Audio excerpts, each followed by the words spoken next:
lauréates, distingués invités, pris en vos rangs gradés qualité. Au nom du comité d'organisation de la soirée de gala des trophées Rana du leadership féminin en Afrique et dans la diaspora, je vous souhaite la bienvenue. En ce jour mémorable, mon émotion est si grande que je voudrais commencer mes propos par une action de grâce au Créateur pour avoir choisi ma personne pour être l'une des marraines de ce prestigieux événement qui célèbre l'excellence et magnifie les femmes africaines qui se battent au quotidien pour s'imposer et donner l'exemple. C'est sur ces mots que je lance la 6e édition des trophées Rana du leadership féminin en Afrique et dans la diaspora. L'Afrique aujourd'hui étonne par ses opportunités, ses atouts et ses valeurs.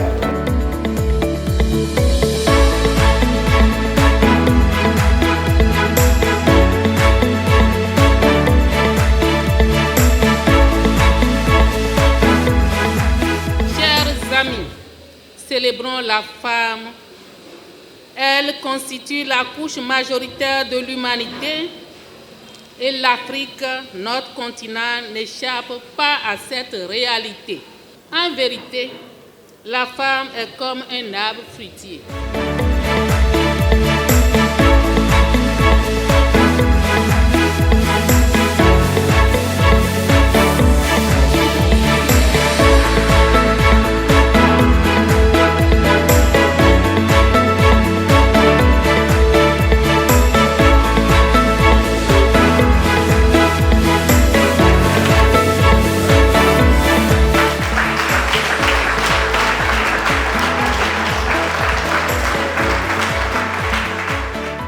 Je dédie ce trophée à ma sœur jumelle pour sa présence continue à mes côtés et son amour silencieuse. Et enfin, je dédie ce trophée à toutes les femmes handicapées, battantes, qui sont souvent sous-estimées, qu'on ignore souvent, mais qui continuent d'avancer avec courage. Ce trophée, c'est le vôtre et c'est le signe que nous avons une voix, nous avons une force et nous avons un avenir à construire. Je passe d'abord à Mme Moran, qui a pu organiser, qui a une idée année qui organise pour prévenir la femme que nous sommes vraiment la source de l'humanité. Parce que rien n'est jamais passé pour la femme. Surtout les femmes qui se trouvent sous un homme, dans une maison, dans le foyer, de vraiment apporter le bien à l'édifice pour être une Amazon. Je remercie ma famille qui m'a toujours portée. Je remercie le cadre Top Chrono qui m'a permis de montrer ce dont je suis capable. La femme dans notre société, nous savons à quel rang elle est reléguée. Donc je dis un sincère merci et surtout courage à cette ONG que nous devons tous encourager et soutenir.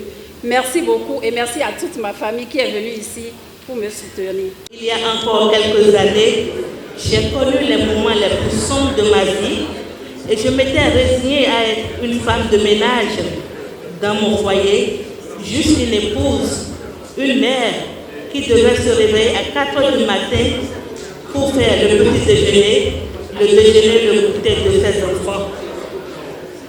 Une femme qui devait balayer, passer sa journée à nettoyer un grand bâtiment pour le bien-être de son ménage, pour le plaisir de son mari.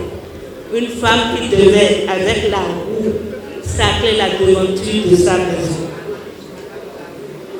Il y a 5 ans, j'ai entendu des personnes dire en Fombé, quand Edo Bénès se lance, Edo Dada le gouvernement s'appelle. En effet, sortir d'une famille où les parents donnaient le meilleur d'eux avec 20 000 francs d'argent de poche par mois à leur fille étudiante en 2001 et 2006, parfois au-delà, partir du statut de femme fonctionnaire, poste obtenu juste après le second cycle universitaire, partir du statut de femme intellectuelle pour revenir à une simple ménagère, une vendeuse de nourriture, une revendeuse de condiments, une vendeuse de pain, une remplaçante de domestique non rémunérée et méprisée sous trait d'union. Pourtant, c'est une réalité de nos jours. Il est merveilleux de recevoir des distinctions, mais au bord du désespoir, nous sommes des apporteurs d'espoir pour ces personnes vulnérables qui subissent l'oppression et qui sont sous le joug des bourreaux. Cette distinction ne célèbre pas qu'un parcours. Elle révèle ou célèbre une résurrection, une renaissance, une décision d'aller loin. Je vous remercie.